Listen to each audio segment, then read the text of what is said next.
En 1944, un avión británico despegó desde una pista secreta en Worcestershire, alcanzó velocidades que ningún piloto de la RAF había experimentado antes, y luego desapareció de los registros oficiales durante décadas. No fue destruido por la Luftwaffe. No fue derribado sobre territorio enemigo. Falló por sí solo, víctima de su propia ambición. Su nombre era Miles M52. Y si hubiera funcionado, habría cambiado la historia de la aviación tal como la conocemos. Para entender por qué los británicos apostaron todo a un diseño tan radical, hay que situarse en el contexto exacto de 1943. La guerra aérea sobre Europa se había convertido en una carnicería sistemática. Los bombarderos aliados caían a docenas por misión. La Luftwaffe operaba con cazas de reacción que los ingenieros aliados apenas comenzaban a comprender. El Messerschmitt Me-262 estaba cerca de entrar en servicio operacional, y los informes de inteligencia que llegaban al Ministerio del Aire británico describían velocidades de vuelo que parecían imposibles para la época. Pero había algo más. Algo que los científicos aeronáuticos sabían y que apenas podían articular con claridad: la barrera del sonido. La velocidad del sonido, aproximadamente 1.235 km por hora al nivel del mar, se había convertido en una frontera invisible y mortal. Los pilotos que se acercaban a ella en picada reportaban pérdida total de control. Los alerones dejaban de responder. Las estructuras vibraban hasta el punto de colapso. Varios aviones y sus tripulantes simplemente desaparecían en el proceso, sin explicación técnica satisfactoria. El Ministerio del Aire quería respuestas. Y quería un avión que pudiera romper esa barrera antes de que lo hicieran los alemanes.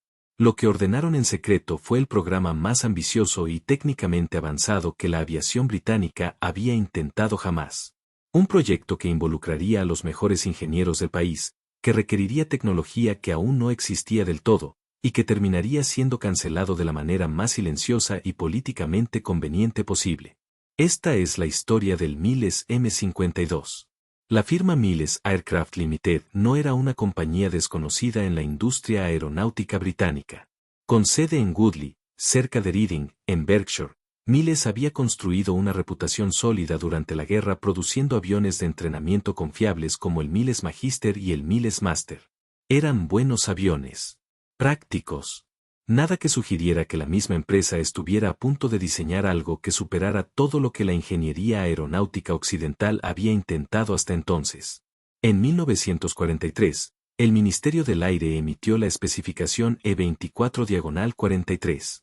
Era una solicitud clasificada, distribuida a un número limitado de destinatarios, que pedía el desarrollo de un avión capaz de alcanzar 1.000 millas por hora, aproximadamente 1.609 km por hora, en vuelo horizontal.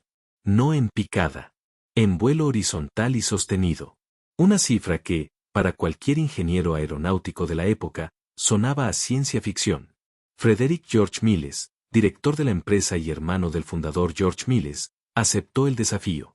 Lo que comenzó como una respuesta a una especificación gubernamental se convirtió rápidamente en una obsesión de diseño sin precedentes. Miles convocó a su equipo más capaz. El ingeniero jefe del proyecto sería Dennis Bancroft, un hombre metódico y brillante que había trabajado en los diseños de entrenadores de la empresa y que ahora enfrentaba un problema de una magnitud completamente diferente. Bancroft y su equipo comenzaron con una pregunta fundamental: ¿qué forma debía tener un avión que intentara romper la barrera del sonido? Los datos disponibles eran escasos y en muchos casos contradictorios. Los túneles de viento de la época no podían simular con precisión el comportamiento aerodinámico en regímenes transónicos. Había zonas de turbulencia compresible que los modelos matemáticos de entonces apenas comenzaban a describir. Cada decisión de diseño era, en cierta medida, una apuesta calculada. Lo que Bancroft propuso fue radical. El M52 tendría un fuselaje de sección circular, casi cilíndrico, extremadamente esbelto. Las alas serían delgadas, con un perfil biconvexo simétrico y sin flecha, una elección que iba contra la intuición de muchos ingenieros que creían que el barrido hacia atrás era necesario para el vuelo supersónico. Bancroft argumentaba, apoyándose en datos preliminares del Royal Aircraft Establishment en Farnborough, que las alas rectas y delgadas ofrecían ventajas en estabilidad que las alas en flecha aún no podían garantizar a esas velocidades. El fuselaje tendría una sección delantera cónica que terminaba en una nariz extremadamente aguda, diseñada para minimizar la onda de choque. Había un detalle que distinguía al M-52 de cualquier otro avión en desarrollo en ese momento: la cabina del piloto estaba diseñada como una cápsula separada, encapsulada dentro de la sección delantera del fuselaje, con un cono de nariz que se abría hacia adelante para permitir la eyección completa de la cápsula en caso de emergencia. Era un sistema de escape de supervivencia pionero, reconocimiento tácito de que nadie sabía con certeza qué le ocurriría al piloto si algo salía mal a esas velocidades. El motor elegido fue el Powerheads W2-700, una versión desarrollada del turborreactor diseñado por el equipo de Frank Whittle. Pero el M-52 no dependería únicamente de ese propulsor. Los ingenieros agregaron un postquemador, una cámara de combustión adicional en la tobera de escape que inyectaba combustible adicional en los gases de escape para aumentar el empuje de manera sustancial. Era tecnología de postcombustión aplicada a un motor de reacción en una etapa extraordinariamente temprana de su desarrollo. El empuje total proyectado con postcombustión rondaría las 2.000 libras, cifra insuficiente por sí sola para las velocidades objetivo, lo que hacía que el diseño aerodinámico fuera absolutamente crítico. Cada libra de resistencia era el enemigo. La construcción del prototipo comenzó en las instalaciones de Miles en Woodley durante 1944. Era un trabajo que se realizaba en el más estricto secreto. Los trabajadores que ensamblaban los componentes no siempre sabían para qué servía exactamente lo que estaban construyendo. La necesidad de compartimentar la información era absoluta. Los alemanes tenían redes de inteligencia activas en Gran Bretaña, y un proyecto de esta naturaleza habría sido información de valor incalculable para la Luftwaffe. El programa avanzó con velocidad notable, considerando la complejidad técnica involucrada. Para principios de 1945 se habían construido prototipos parciales y el avión estaba tomando forma física concreta en los hangares de Woodley. Los ingenieros trabajaban en turnos extendidos. Los plazos del Ministerio del Aire eran inflexibles. Y la presión de la guerra, aunque comenzaba a inclinarse decisivamente hacia los aliados, seguía siendo el telón de fondo permanente de cada decisión de diseño. El piloto de pruebas asignado al proyecto era Eric Winkle Brown, uno de los aviadores de prueba más experimentados y respetados de la Royal Navy. Brown había volado más tipos de aeronaves distintas que cualquier otro piloto en la historia de la aviación, una distinción que mantendría durante toda su vida. Era exactamente el tipo de hombre que necesitabas para el primer vuelo de algo como el M-52. Metódico, analítico, capaz de evaluar el comportamiento de un avión en condiciones límite con la frialdad de un científico y los reflejos de un combatiente experimentado. Brown comenzó a prepararse para el programa de vuelos. Estudió los planos con Bancroft. Participó en las sesiones de evaluación técnica. Comprendió, quizás mejor que nadie fuera del equipo de diseño, lo que el M-52 intentaba hacer y los riesgos que eso implicaba. Y estuvo de acuerdo en volar el avión. Entonces llegó el telegrama del Ministerio del Aire. No era una orden de proceder. Era lo contrario. En febrero de 1946, con el prototipo del M-52 en avanzado estado de construcción y el programa a semanas de su primer vuelo, el Ministerio del Aire canceló el proyecto. Sin advertencia sustancial. Sin reunión de revisión técnica pública. Sin explicación técnica convincente ofrecida a los ingenieros de Miles que habían dedicado años de trabajo al programa. La justificación oficial fue que el programa era demasiado peligroso para un piloto humano y que los objetivos podrían alcanzarse de manera más segura mediante modelos no tripulados. Era una explicación que no satisfacía a nadie que hubiera estado cerca del proyecto. La realidad política era más compleja y más oscura. En los últimos meses de 1945, el Ministerio del Aire había firmado un acuerdo con los Estados Unidos para compartir los datos técnicos del M-52 con la empresa Bell Aircraft Corporation. Los americanos estaban desarrollando su propio programa de investigación supersónica, lo que eventualmente se convertiría en el Bell X-1. Los datos del diseño del M-52, incluyendo los cálculos aerodinámicos de Bancroft, el concepto de fuselaje cónico, los análisis del perfil de ala, fueron transferidos a Bell como parte de ese intercambio. Lo que los británicos recibieron a cambio fue considerablemente menos valioso. Dennis Bancroft supo del acuerdo después de que los datos ya habían sido entregados. Su reacción, documentada en correspondencia posterior, Combinaba la furia profesional de un ingeniero que ve su trabajo apropiado con la amargura más profunda de alguien que comprende lo que realmente ha ocurrido. El programa del M-52 no fue cancelado porque fuera técnicamente inviable o demasiado peligroso. Fue cancelado, al menos en parte, porque su continuo avance habría creado una competencia incómoda con el programa americano en el que ahora estaban depositadas las ambiciones supersónicas del mundo anglosajón.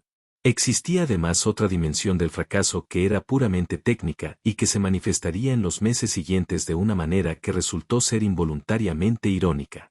El Ministerio del Aire, habiendo cancelado el M-52 con piloto, encargó a la empresa Vickers la construcción de modelos a escala del diseño para pruebas no tripuladas. Esos modelos, lanzados desde aeronaves portadoras sobre el Atlántico durante 1947 y 1948, alcanzaron velocidades supersónicas en vuelo descendente. Funcionaron. La aerodinámica de Bancroft era correcta. Y el 14 de octubre de 1947, Chuck Yeager rompió la barrera del sonido a bordo del Bell X-1 sobre el desierto de Mojave en California. El 10-1 tenía un fuselaje de sección circular. Tenía alas rectas y delgadas con perfil biconvexo simétrico. Tenía una nariz cónica extremadamente aguda. Sus características de diseño fundamentales eran sorprendentemente consistentes con los principios que Bancroft y su equipo habían desarrollado en Woodley años antes. La similitud no pasó desapercibida para nadie en la industria aeronáutica británica. Y nunca fue completamente explicada por las autoridades competentes. El destino físico de los prototipos del M-52 fue la destrucción. No hubo museos, no hubo preservación histórica. Los aviones fueron desmantelados. Los documentos técnicos clasificados fueron archivados en los registros del Ministerio del Aire, donde permanecieron fuera del acceso público durante décadas. La desclasificación parcial llegaría mucho más tarde, cuando los ingenieros que habían trabajado en el programa eran viejos y algunos ya habían muerto, cuando la controversia había perdido su urgencia política pero no su relevancia histórica. Eric Brown vivió hasta 2016 y habló del M-52 en numerosas ocasiones en sus últimos años. Sus palabras sobre la cancelación eran medidas pero inequívocas. Creía que el avión habría volado. Creía que habría alcanzado velocidades supersónicas. Y creía, con la convicción tranquila de alguien que no necesita gritar para ser escuchado, que Gran Bretaña habría sido la primera nación en romper la barrera del sonido si la decisión política no hubiera sido diferente. No hay manera de probar esa afirmación con certeza absoluta. El M-52 nunca voló con piloto. Sus capacidades reales en condiciones de vuelo real siguen siendo, técnicamente, una incógnita. Los modelos no tripulados demostraron que la aerodinámica era sólida, pero un vuelo supersónico completo con piloto habría presentado desafíos adicionales que solo el vuelo real podría haber revelado. Lo que sí está documentado, lo que sí puede afirmarse con respaldo histórico verificable, es que el programa M-52 representó el intento más avanzado y técnicamente coherente de vuelo supersónico que Gran Bretaña realizó durante el periodo de la guerra y la posguerra inmediata, que fue cancelado en un momento en que su éxito era técnicamente posible, y que los datos de su diseño llegaron a los Estados Unidos antes de que la cancelación fuera comunicada a los ingenieros que lo habían creado. La historia de la aviación tiene muchos episodios en los que la política determina el resultado tanto como la ingeniería. El Miles M-52 es uno de los más claros y uno de los menos discutidos fuera de los círculos especializados. No fracasó porque no funcionara. Fracasó porque funcionaba demasiado bien en el momento equivocado, dentro de un contexto político que no podía permitirse que un proyecto británico se adelantara al esfuerzo americano que ambos países ya habían acordado apoyar. Quedó en silencio. Fue desmontado, archivado y olvidado con la eficiencia tranquila de una burocracia que prefería el orden a la justicia histórica. Y durante años, décadas, los hombres que lo habían construido guardaron la historia en sus memorias, sabiendo lo que sabían, esperando que alguien, eventualmente, se tomara el trabajo de preguntar.